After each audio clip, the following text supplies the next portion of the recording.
আল্লাহ নবীর আরো একটা স্ত্রী সাফিয়া রাদিয়াল্লাহু তাআলা আনহা সাইজে একটু নাটা, মানে নাটি বাঁটি যাকে আমরা বলি, খাটো। আমাদের মধ্যে কেউ লম্বা, কেউ বাঁটা, কেউ মোটা, কেউ পাতলা, মেলে রকম মানুষ থাকে না? তো মা আয়েশা নবীর পঞ্জরে বসে আছেন, আর নবীজির আর একটা স্ত্রী হেঁটে চলে আসছে নবীর কাছে। আল্লাহ রাসূল ইশারা করেছেন, হুজুর। মা আয়েশা ইশারা করেছেন, হুজুর, মানে কি দেখেন ওই যে নাটি বাঁটি আপনার কাছে হেঁটে আসছে, এই দেখেন নাটিকে দেখেন আপনার কাছে হেঁটে আসছে। এই শুধু নাটি বলেছে, আর কিচ্ছু বলেনি ভাই, শুধু বাঁটি কিংবা নাটি কথাটা বলেছেন। যেমন এই কথাটা শুনলেন আল্লাহর নবী রেগে গেলেন, কেমন হয়ে রাখলেন, নবীর চোখ গুলা কিন্তু লাল হয়ে গেল রাগের কারণে। আনারের দানা যেমন বেদানার দানা লাল হয়, আল্লাহর নবীর চোখ কিন্তু লাল হয়ে গেল। আল্লাহর নবী বিবিকে বলছেন, আয়েশা রে, তুমি একটা লোককে নাটা বলেছো, বাঁটা বলেছো রে আয়েশা, তুমি শোনো, আল্লাহ রাব্বুল আমিন তাকে তৈরি করেছেন, যারা নাটা ওরাও আল্লাহর তৈরি, যারা লম্বা ওরাও আল্লাহর তৈরি, যারা ধলো ওরাও আল্লাহর তৈরি, যারা কালো ওরাও আল্লাহর তৈরি। এই আমার বিবি আয়েশা শুনো, তুমি একটা লোককে এমন খারাপ কথা বলে দিয়েছো, এমন নোংরা কথা বলে দিয়েছো, এই নাটা এবং বাঁটা কথাটা এমন খারাপ, এই কথাটাকে ধরে যদি একটা সমুদ্রে ছেড়ে দেওয়া হয়, যদি একটা নদীতে ছেড়ে দেওয়া হয়, যদি একটা পুকুরে ছেড়ে দেওয়া হয়, আল্লাহ রাসূল বললেন, আয়েশা রে, এই নাটা বাঁটা কথাটা এমন খারাপ, এমন নোংরা, এই কথাটা যদি সমুদ্রে ছেড়ে দেওয়া হয়, যেমন গোটা সমুদ্রের মনে হয় পানি দুর্গন্ধতে ভরে গেল, গোটা সমুদ্রের পানি নোংরা হয়ে গেল, দুর্গন্ধের কারণে সেই পানি মনে হয় পান করা যাবে না। এত কথাটা খারাপ, নাটা এবং বাঁটা, এই কথাটা ধরে সমুদ্রে ছাড়া হয়, গোটা সমুদ্রের পানি মনে হয় নোংরা হয়ে যাবে, সেই পানি কিন্তু পান করা যাবে না। এবার আপনাকে বলি, নাটা বাঁটা কথাটা যদি এত খারাপ হয়, রাত দিন যে চায়ের দোকানে বসে বসে একটা মোড়লের ব্যাপারে, একটা মুখিয়ার ব্যাপারে, একটা হাজির ব্যাপারে, একটা মুলবির ব্যাপারে, একটা হাফিজের ব্যাপারে, একটা নমাজের ব্যাপারে রাত দিন যে এক কাপ চা খেয়ে 5 কাপ খালি যে গীবত করছি, এই গুনাহটা আল্লাহ মাফ করবে ভাই? জোরে বলেন মাফ করবে? আরো জোরে বলেন মাফ হবে? হবে না। এই গুনাহটা কার কাছে মাফ নিতে হবে?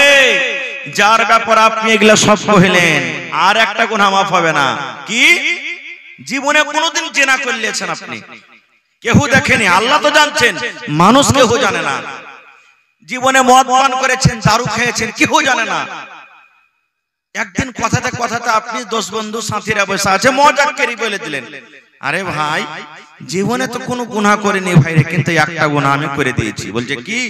শালা কার পাল্লাতে পড়ে কিন্তু আমি একদিন দারু খেয়ে নিয়েছি, কার পাল্লাতে পড়ে একটা বেটি ছেলের হাত ধরে নিয়েছি, কার পাল্লাতে পড়ে একটা বেটি ছেলেকে আমি জেনা ব্যভিচার করে নিয়েছি। এই যে আপনি এটাকে হালকা মনে করিয়েন না, মজাকে মজাকে আপনি লোককে বলে দিলেন, এই গুনাহটা মাফ হবে না। কেন হবে না? আপনি গুনাহ করেছিলেন, পাপ করেছিলেন, এই গুনাহটা আপনি জানছিলেন, আল্লাহ জানছিল। আল্লাহর কাছে মাপ চাইতে গেলে আল্লাহ আপনাকে ক্ষমা করে দিত, কিন্তু আপনি লোকের সামনে বলে লোকেরাকে গাওয়া বানিয়ে দিলেন, আমি এই গুনাহটা করেছি, আমি এই পাপটা করেছি। লোকেরাকে আপনি পাপ এই গুনাহটার জন্য গাওয়া বানিয়ে দিলেন, এই জন্য আল্লাহ রাব্বুল আমিন আপনার এই গুনাহকে মাফ করবেন না। আল্লাহ রাব্বুল আমিন বলেন, বান্দারে, হে আমার বান্দারা তোরা শুন, আল্লাহ বলেন আমার 100টা দয়া আছে রে, 100টা দয়া আছে রে বান্দা, 100টা দয়া আছে রে বান্দা। 100 দয়ার মধ্যে 100টা রহমের মধ্যে আমি আল্লাহ 99টা রহম আমার কাছে রেখেছি, আর একটা দয়া আমি জমিনে দিয়ে দিয়েছি। ওই দয়াটা কাকে দিয়েছি? ওই দয়াটা আমি মাকে দিয়েছি, ওই দয়াটা আমি বাপকে দিয়েছি, ওই দয়াটা ছেলের আব্বাকে দিয়েছি, ওই দয়াটা ছেলের ছেলেকে দিয়েছি। শুধু মানুষ নয়, ওই দয়াটা আমি জিনকে দিয়েছি, ওই দয়াটা গরুকে দিয়েছি, ওই দয়াটা আমি ছাগলকে দিয়েছি, ওই দয়াটা আমি মুরগিকে দিয়েছি, ওই দয়াটা আমি কুকুরকে দিয়েছি, ওই দয়াটা আমি ইঁদুরকে দিয়েছি, ওই দয়াটা আমি বান্দরকে দিয়েছি। দুনিয়ার যত আল্লাহর মাখলুক আছে, আল্লাহ রাব্বুল আমিন একটু একটু একটু করে ভেঙে ভেঙে একটা দয়াকে সমস্ত মানুষ জীবজন্তুকে আল্লাহ ভেঙে আল্লাহ বন্টন করে দিয়েছেন। আর আল্লাহ রাব্বুল আমিন 99টা দয়া নিজের কাছে আল্লাহ রেখেছেন। দেখবেন 10টা 15টা যদি আপনার বাড়িতে মুরগি ছালিয়ে থাকে, পাঞ্জর দিয়ে হেঁটে গেলে আপনার পরে ঝাঁপিয়ে পড়বে, লুস্তা আসবে, আসবে না? কেন আসে? কোনদিন গর করেছেন? এই জন্য আসে, ওই মুরগির ময়া আছে, ছাড় পরে ভাবে যে মনে হয় এই লোকটা হেঁটে যাচ্ছে, একে আমি ভয় দেখাই যেন আমার ছাটাকে ধরতে না আসে, ছাটাকে ধরতে না আসে। কুকুরের বাচ্চাকে আপনি ধরে দেখেন, সামান্য একটা জানোয়ার কুকুরের বাচ্চাকে ধরেন, যেমনি বাচ্চাটা ধরবেন আপনাকে কামড় দিবে ঘুঁ করে। বিলের বাচ্চাকে ধরেন আপনাকে ছিঁড়ে তুলবে। একটু খানিক মাত্র দয়া পেয়েছে, একটা রহমতকে কুটিয়ে কুটিয়ে কুটিয়ে একটু খানিক পেয়েছে। এবার আপনাকে বলি, বাড়িতে আপনার মা আছেন, মা কিন্তু খুব নারাজ হয়ে গেছে। আমার মামার পরে খুব নারাজ, আপনার পরে খুব নারাজ। জালসা শুনে গেলেন, মাগে সেফ লেসছে গে মা, খাবো না হট, তুই খাবো না তোর সেফ। মাগে তোর লেগে জিলাপি লেসছে গে মা, হট খাবো না, তোর মতন ছেলের আমি মুখ দেখবো না কো, হট তোর সেফ খাবো না কো, তুই বকতে আসবি না আমার সামনে, এত মারা গেছে। একদিন গেল, আবার চলে গেছেন। হ্যাঁ গে মা, যাই কিছু হয়েছে মা, আমি তো তোর ছেলে গে মা, হাকে মাফ কর না গে মা, তুই না মাফ করবি তো কে করবে, তুই বকিস না আমার সামনে থেকে, হট তুই এমন কথা কয়েছিস যে আমার গা ফিল ফিল করছে। এরকম হ্যাঁ মা রাগে না, রাগে না, কত লোকের মা রাগে, রাগে না, রেগে যায়। মার কাছে একদিন গেলেন, মা আপনার জিলাপি খেলো না, মার কাছে আর একদিন চলে গেলেন সেব নিয়ে, মা সেব খেলো না। মার কাছে আর একদিন চলে গেলেন মিষ্টি নিয়ে, মা খেলো না। 3 দিন 4 দিনের পর যদি একদিন মার পা খান ধরে পড়ে যান আর বলেন, মা কি তুই যতক্ষণ আমাকে মাফ না করবে গে মা, ততক্ষণ পর্যন্ত আমি পা ছাড়বো না। মাগে যত রাগ হয়েছে তুই আমাকে মার, আমাকে কিলে মার, আমাকে লাঠির বাড়ি মার, পা দিয়ে আমাকে গুড়িয়ে দে গে মা, যতক্ষণ আমাকে মাফ না করবি আমি মা তোর পা কিন্তু ছাড়বো না। এবার আপনি বলেন তো, দুনিয়ার যতই মা দিল পাথরওয়ালি মা হোক, দুনিয়ার যত কঠোরওয়ালি মা হোক, দুনিয়ার এমন কোন মা নাই যে ছেলে এরকম ভাবে মাপ চাইতে গেলে সেই মা কিন্তু তাকে ক্ষমা করবে না।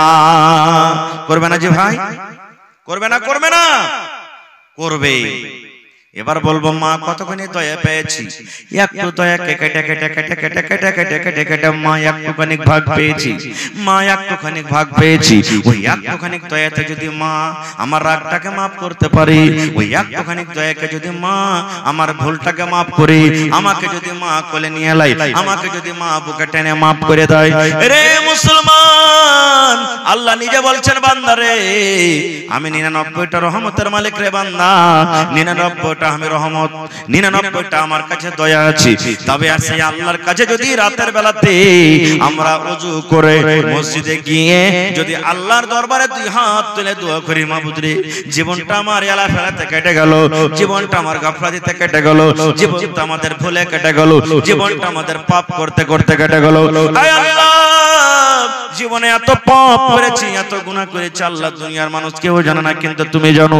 আস্তাগফিরুল্লাহ ওয়া আতুবু ইলাইহি, আস্তাগফিরুল্লাহ ওয়া আতুবু ইলাইহি, আস্তাগফিরুল্লাহ ওয়া আতুবু ইলাইহি। আল্লাহ আমি তোমার কাছে মাফ চাইছি, আল্লাহ ক্ষমা চাইছি। আল্লাহ তুমি এই হতভাগা মানুষটাকে তুমি মাফ করে দাও, আল্লাহ হতভাগা মানুষটাকে মাফ করে দাও। আল্লাহ তুমি আমার পরে দয়া করো, ক্ষমা করো। আজ থেকে আমি জেনে বুঝি জীবনে কোনোদিন আমি গুনাহ করব না। আল্লাহ বলছেন, বান্দা তুই আমার কাছে মাপ চাহে দেখ, তোর চোখের যদি কানতে কানতে 1 ফোঁটা পানি বের হয়ে যায়, তোর চোখের পানি বাড়াইতে না বাড়াইতে আমি আল্লাহ তোর গুনাহকে মাফ করে দেব। পড়েন আলহামদুলিল্লাহ। আহা, একটা হাদিস এসেছে, একটা লোক খুব পাপ করেছে, এমন পাপ আর গুনাহ তো করে নিয়েছে, কিন্তু মরার টাইমে সুবহানাল্লাহ কাঁদছে, চোখ দিয়ে পানি ঝরছে। ওর ছেলেরাকে সব দিকে ডেকে ওসিয়াত করছে, বেটা রে আমি যখন মরবো আমার লাশটাকে তোরা খবরদার দফন করিস না রে বেটা। ছেলেরা বলছে, কেনেছি আব্বা? বলছে, বেটা রে জীবনে আমার নেকি খুব কম, গুনাহ গুনাহ, যদি আল্লাহ আমাকে কবরে জিন্দা করে দেয় আর হিসাব ধরে পারবো না দিতে, কারণ আমার নেকি খুব কম আর গুনাহটা বেশি। এই জন্য আমাকে কি করবি, মাঠে ময়দানে নিয়ে লকড়ি জমা করে, কাঠ জমা করে আমাকে জ্বালিয়ে পুড়িয়ে দিবি, বুখারী সাহেবের আদেশ, জ্বালিয়ে দিবি। আর ছাইকোটাকে কিছু মাটিতে পুঁতে দিবি, কিছু পান্তে ভাসিয়ে দিবি, কিছু বাতাসে ছেড়ে দিবি, যেন আমার আল্লাহ আমাকে ঢুঁড়ে না পাই, না ঢুঁড়ে পাইবে না আমার হিসাব নেবে। আল্লাহুস সামাদ। ঠিক তাই করা হলো। লোকটা যখন মরলো, বাপের কথা মতন ওর জন্য কাঠ জমা করা হলো, লকড়ি জমা করা হলো, লকড়ি কাঠকে জমা করে তাকে আগুন দিয়ে জ্বালিয়ে পুড়িয়ে ছাই করে দেওয়া হলো। আর কিছু ছাই মাটিতে পুঁতে দেওয়া হলো, কিছু বাতাসে ছেড়ে দেওয়া হলো, কিছু পান্তে ভাসিয়ে দেওয়া হলো। আপনারা বলেন তো, এগুলা করা সত্ত্বেও আমার আল্লাহ আপনার আল্লাহ তাকে জীবিত করতে পারবেন না? পারবেন না? জোরে বলেন, আরো জোরে বলেন, পারবেন। ছেলেরা বাপকে জ্বালিয়ে পুড়িয়ে বাড়ির দিকে রওনা হয়েছে, এখনো কিন্তু বাড়ি পৌঁছেনি। আল্লাহ রাব্বুল আলামিন আল্লাহ রাব্বুল আলামিন বাতাসকে ডাকতে বলেন, আল্লাহ পানিকে ডাকতে বলছেন, আল্লাহ জমিনকে ডাকতে বলছেন, ও আমার বাতাসি, ও মাটি রে, ও পানি শুন, আমি আল্লাহ রাব্বুল আলামিন আদেশ করি রে, এই ছেলেরা তার বেটারা যে তোর ভেতরে কিছু কিছু কিছু করে ছাই দাপন করে গেল, ওই সমস্ত ছাই আমার সামনে হাজির কর। সমস্ত ছাই হাজির হয়ে গেল। এবার আল্লাহ রাব্বুল আলামিন ছাইকে বলছেন, কোন কোন কোন এই ছাই, তুই মানুষ হয়ে যা, তুই মানুষ হয়ে যা রে, যেমন লোকটা মানুষ হলো মানুষ হয়ে যা। আল্লাহ রাব্বুল আলামিনের যেমন আদেশ, কোন মানে ফ্যাকুন হয়ে গেল, সুন্দর হয়ে ঝকঝকে মানুষ হয়ে গেল। আল্লাহ রাব্বুল আলামিন এবার বলছেন, বান্দারে তুই এরকম কাজ কেনে করলি রে বান্দা, তোর ছেলেরাকে কেনে তুই জ্বালাইতে বললি রে বান্দা। সেই লোকটা কাঁদছে, চোখ দিয়ে পানি ঝরছে আর বলছে, আল্লাহ জি আমি জানি না তুমি আমাকে জিন্দা করে দিবে, আমি জানি না আল্লাহ আমি আবার হায়াত পেয়ে যাব। আল্লাহ জি আমার জীবনে খুবই গুনাহ, আল্লাহ জীবনে গুনাহ ছাড়া আমি নেকি বেশি করতে পারিনি। আমার ডর হয়েছে মরার কালে, মরার সময়তে আমার জানে ডর হয়েছে, ভয় হয়েছে, যদি আল্লাহ আমাকে জীবিত করে আমাকে প্রশ্ন করে দেয়, সওয়াল করে, আমার যদি হিসাব লাই আমি জবাব দিতে পারবো না। এই জন্য আল্লাহ তোমার ডরে, তোমার জাহান্নামের ডরে, কবরের আযাবের ডরে, আল্লাহ জি তোমার ডরে শেষের বেলাতে আমি তওবা করে আমার ছেলেরাকে এরকম কাজের আমি আদেশ করেছিলাম। আল্লাহ রাব্বুল আলামিন কত দয়াবান দেখেন, আল্লাহ রাব্বুল আলামিন কত দয়ালু দেখেন। আল্লাহ রাব্বুল আলামিন লোকটাকে বলছেন, বান্দারে যখন মরার টাইম আমাকে দেখে ভয় হয়েছে রে বান্দা, মরার সময়তে যখন আমাকে দেখে ভয় হয়েছে, আল্লাহ বলেন, বান্দারে যাও যাও যাও যাও যাও, আমি আল্লাহ তোমার জীবনের গুনাহকে maaf করে আমি আল্লাহ রাব্বুল আলামিন তোমাকে আমি জান্নাতে ঘোষণা করে দিলাম। নারে তাকবীর। হয়নি, হবে না, হতে পারে না, আমার নবীর সাথে কারো তুলনা, হয়নি, হবে না, হতে পারে না, আমার নবীর সাথে কারো তুলনা, হায়রে তুলনা তো দূরের কথা, ছায়াও মিলে না, হয়নি, হবে না, হতে পারে না, আমার নবীর সাথে কারো তুলনা, হয়নি, হবে না, হতে পারে না, আমার নবীর সাথে কারো তুলনা। সকল নবী রাসূল ছিলেন খোদার দিওয়ানা, দু নয়নে দেখব খোদা ছিল তামান্না। আরে মর নবীকে ডেকে নিলেন, আরে মর নবীকে ডেকে নিলেন, দেখবে রব্বানা, হয়নি, হবে না, হতে পারে না, আমার নবীর সাথে কারো তুলনা, হয়নি, হবে না, হতে পারে না, আমার নবীর সাথে কারো তুলনা। ইউসুফকে দেখে যারা আঙ্গুল কেটেছি, তারা কে আমার নবীর রূপ দেখেছে। ইউসুফকে দেখে যারা আঙ্গুল কেটেছে, তারা কে আমার নবীর রূপ দেখেছে। আরে দেখতো যদি কেটে দিত, আরে দেখতো যদি কেটে দিত কলিজা খানা, হয়নি, হবে না, হতে পারে না, আমার নবীর সাথে কারো তুলনা, হয়নি, হবে না, হতে পারে না, আমার নবীর সাথে কারো তুলনা। যার শানে আল্লাহ তাআলা করলেন ঘোষণা, খলকে আসে আমার শাহে মদিনা, যার শানে আল্লাহ তাআলা করলেন ঘোষণা, খলকে আসে আমার শাহে মদিনা, মুসলমানে নবী ছাড়া কিছুই মানে না, মুমিনে কোরআন ছাড়া কিছুই মানে না, হয়নি, হবে না, হতে পারে না, আমার নবীর সাথে কারো তুলনা, হয়নি, হবে না, হতে পারে না, আমার নবীর সাথে কারো তুলনা, হায়রে তুলনা তো দূরের কথা, ছায়াও মেলে না, হয়নি, হবে না, হতে পারে না, আমার নবীর সাথে কারো তুলনা। নারে তাকবীর। আর একটা হাদিস 12টা বাজতে আসছে, একটা বাজতে আসছে, আল্লাহর নবী সাল্লাল্লাহু আলাইহি সাল্লাম বলেছেন, ইমরাতুন ফাহিশা, একটা বেশ্যা নারী, বেশ্যা মানে জেনা ব্যভিচার করত, ইজ্জতকে বিক্রি করত, রাস্তাতে হেঁটে চলিচ্ছে, গরমের টাইম, গরমের সময় রাস্তাতে হাঁটছেন, পিপাসা লেগে গেছে, তাকে তিরসা লেগেছে। এখন 15-20 বছর থেকে কল হয়েছে, যারা বয়স্কপ্রাপ্ত যারা বাপজি বসে আছেন দেখেন, আগে ইন্দারাতে পানি তুলেছে, তুলেননি? ইন্দারাতে পানি তুলেছেন। এখনকার ভাইয়েরা ইন্দারা বুঝে না, যারা এই জমানার যারা মানুষ, ইন্দারা কি জিনিস, কেমন ইন্দারা হয় এরা বুঝবে না। ইন্দারাতে পানি তুলেছে, তো রাস্তা দিয়ে মহিলাটা হাঁটছে, জেনা ব্যভিচার করেছে, রাস্তা দিয়ে হাঁটছে, দেখছো তো একটা ইন্দারা, আর ইন্দারার চারি পাঁচজোর একটা কুকুর জিভ ব্যবহার করে মাটি চাটছে, হেসফেস করছে খুব, কেন? পানি পান করবে বলে। কিন্তু কুকুর কি কল দাবতে পারবে ভাই? কুকুর কি ইন্দারা থেকে পানি তুলতে পারবে? পারবে না। এবারে এই মহিলাটার মধ্যে দয়া হয়ে গেল। কি দয়া? আল্লাহ, আমি একটা মানুষ, আমাকে যখন তিরসা লাগে তখন আমার মনটা কত ছটফট করে আল্লাহ পানির জন্য। আর একটা অবলাধান জানোয়ার, এই কুকুর, একে যে কত তিরসা লেগেছে, পিপাসা লেগেছে, পানি পান করবো বলে ছটফট করছে, আর মাটি চাটছে, কাদা চাটছে না, আমি কুকুরটাকে পানি খাওয়াবো। আর যদি আল্লাহ সেই বাহানাতে আমার গুনাহকে মাফ করে দেয়, জেনা করার গুনাহকে আল্লাহ মাফ করে দেয়, এই নিয়তে এবার পানি তোলার জন্য যদি পাঞ্জরে গেছে ইন্দারার, তো ভাই পানি তোলার জন্য রশিও নাই, ডোলও নেই, কি দিয়ে পানি তুলবে? বিনা রশিতে, বিনা ডোলেতে পানি তোলা হবে না। আল্লাহর রাসূল বলেছেন, ওর শরীরে একটা দোপাট্টা ছিল, ওড়নি, টোনা বুঝেন আপনারা? টোনা, টোনা তো করে ভুজা খেয়েছেন না? ওই টোনা বানিয়ে দিলেও, আর টোনা বানিয়ে করে আস্তে আস্তে আস্তে কোন রকম কষ্ট করে ডুবিয়ে ডুবিয়ে ডুবিয়ে টোনাতে হালকা একটু পানি উঠেছে। আর পানি ওঠা পর এরকম ভাবে একটা পা দিয়ে সুন্দর করে একটা ছোট্ট গর্ত করে ওই পানিটাকে ঢেলে দেওয়া হয়েছে। আর কুকুরটা এসে জিভে দিয়ে চেটে চেটে চেটে, দেখবেন কুকুর অন্য ছাগল বকরি গরু ভৈষার মতন চুম করে পানি খাবে না, ও জিভে দিয়ে চেটে চেটে চেটে চেটে পানি খাবে।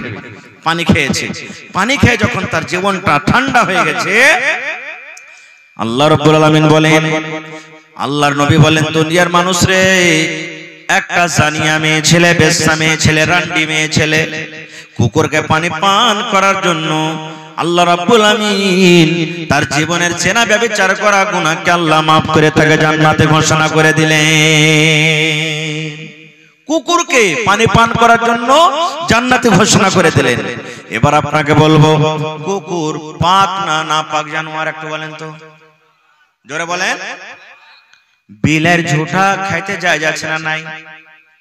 জোরে বলেন।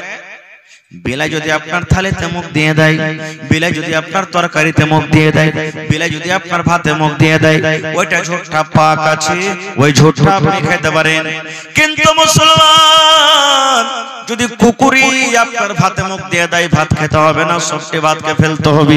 কুকুরে যদি রুটিতে মুখ দিয়ে দেয়, রুটি খেতে হবে না, এত নাপাক জানোয়ার, রুটিটাকে ফেলে দিতে হবে। কুকুর যদি আপনার তরকারিতে মুখ দিয়ে দেয়, সালনের হাঁড়িতে মুখ দিয়ে দেয়, গোশতের হাঁড়িতে মুখ দিয়ে দেয়, সমস্ত সালনকে আপনাকে ফেলে দিতে হবে, শুধু ফেলতে হবে না। আল্লাহ নবী বলেছেন, কুকুর এত বড় নাপাক জানোয়ার, এত বড় নাপাক জানোয়ার। কুকুর যদি বার্তানে মুখ দিয়ে দেয়, কুকুর যদি হাঁড়িতে মুখ দিয়ে দেয়, কুকুর যদি বদনাতে মুখ দিয়ে দেয়, কুকুর যদি গামলাতে মুখ দিয়ে দেয়, এত নাপাক জানোয়ার, এত নাপাক জানোয়ার। আল্লাহ রাসূল বলেছেন, উম্মত রে, যে বার্তানে কুকুর মুখ দিয়েছে, ওই বার্তানটাকে তুমি 7 বার করে তোমাকে ধুতে হবে। এই মায়েরা খালারা মাসলা শুনলেন, 7 বার ধুতে হবে গাম্মা। একবার আপনাকে মাটি দিয়ে ছাই দিয়ে মানতে হবে, আর 6 বার এমনি এমনি ধুতে হবে, 7 বার আপনাকে ধুতে হবে। এত বড় কুকুর নাপাক জানোয়ার, এরকম জানোয়ারকে যদি পানি পান করায় আল্লাহ গুনাহ মাফ করতে পারেন রে বন্ধু, তবে হাফিজে কোরআন আজকে যে সুন্দর করে কত 23 পারা কোরআন তার বুকে লাগা হলো, সুবহানাল্লাহ, তার মাথায় পাগড়ি বাঁধা হলো।